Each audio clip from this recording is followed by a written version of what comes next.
आज का हमारा टॉपिक है माइटोसिस और मियोसिस में फ़र्क। Differences between mitosis and meiosis. Mitosis और मियोसिस में फ़र्क क्या है, ये हमारा आज का टॉपिक है। हमारा आज का टॉपिक है माइटोसिस और मियोसिस में फ़र्क। Differences between mitosis and meiosis.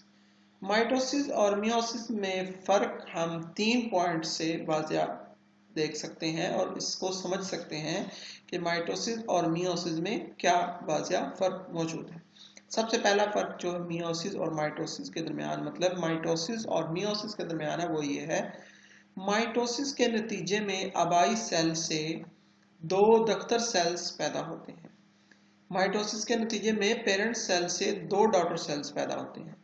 Meiosis के नतीजे में आबाई सेल से 4 दख्तर सेल्स पैदा होते हैं। मियोसिस के नतीजे में पेरेंट सेल से 4 डॉटर सेल्स पैदा होते हैं। सबसे पहला फर्क जो माइटोसिस और मियोसिस के दरमियान है वो ये है कि माइटोसिस के नतीजे में आबाई सेल से 2 दख्तर सेल्स बनते हैं, मतलब पेरेंट सेल से 2 डॉटर सेल्स बनते हैं, जबकि मियोसिस में आबाई सेल पेरेंट सेल से 4 डॉटर सेल्स, 4 दख्तर सेल्स पैदा होते हैं। दूसरा फर्क जो माइटोसिस और मियोसिस के दरमियान है वो ये है, माइटोसिस के नतीजे में पैदा होने वाले दख्तर सेल्स में क्रोमोसोम्स की तादाद आबाई सेल जितनी ही रहती है।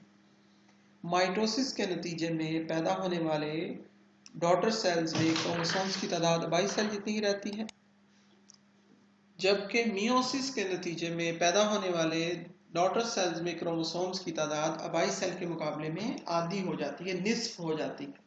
दूसरा जो बड़ा फर्क माइटोसिस और मियोसिस के दरमियान है वो ये है कि माइटोसिस के नतीजे में पैदा होने वाले दख्तर सेल्स, डॉटर सेल्स में क्रोमोसोम्स की तादाद आबाई सेल जितनी ही रहती है।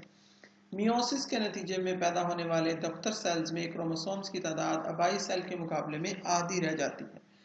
माइटोसिस का और मियोसिस के दरमियान जो तीसरा बड़ा फर्क है वो ये है कि माइटोसिस का अमल आम जिस्मानी सेल्स में होता है। सबसे बड़ा फर्क जो समझने वाला है माइटोसिस और मियोसिस के दरमियान वो ये है कि माइटोसिस का अमल आम जिस्मानी सेल्स में होता रहता है। माइटोसिस का अमल आम जिस्मानी सेल्स में होता है, जबकि मियोसिस का अमल जानवरों में तौलीदी सेल्स यानी गैमीट्स, स्पर्म्स या एग्स और पौधों में स्पोर्स पैदा करने के लिए ही वकूअ पज़ीर होता है। मियोसिस का अमल कब होता है?